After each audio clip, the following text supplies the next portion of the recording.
Okay, and the third most common exercise we see is like some sort of form of a lunge, which is great.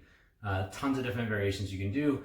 Standard, we almost always see either a reverse lunge, or we'll see a forward lunge, or we might see a split squat where just staying in place. They're all the same thing.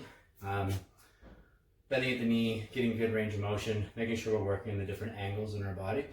So from this side, one of the most common errors we see is if people go forward, they end up in this position where the chest is really tall. Almost like putting a lot of pressure on this back leg. You'll feel a lot of discomfort there. Instead, feel a lot better if you're here, making sure the knee is on top of the toe, not necessarily way in front of it, but on top of it. And my torso, my upper body should basically match the angle of my shin. And so at that point, these muscles are working together and it becomes a very nice and efficient movement. So one of my favorites, reverse lunge with a knee drive.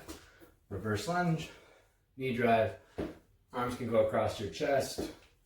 You could hold a goblet, you could hold dumbbells at the side.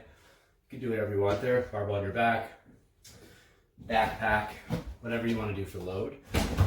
You can take it to another level and go a little bit heavier. Make sure your feet are a little bit more stationary, really heavy dumbbells. You get into a bit more of a split squat where you can really load things up. Or if you've got a little height, put your foot on a step or a bench. Even just using a couch would work. Rear foot elevated, you can drop down, up, down, up. The form is the same. Exercise, you just add complexity and add intensity. You can get into skipping, alternating, jumping, plyo, sides, sides, side. Tons of different variations. The key is to change it up from time to time, as long as you're making sure to get really good at it. And so I always recommend starting with the ones that you're really good at.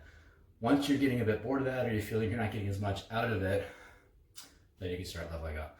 As you can tell, I'm out of breath just going through some bodyweight stuff, so you can totally get a great exercise or a great workout without a whole lot of implements. All right, so this week you've got a whole bunch of different variations that you can use. I challenge you to use as many of those as you can. Feel free to post your questions in the Facebook group. We'll do our best to answer all those for you as best as we can.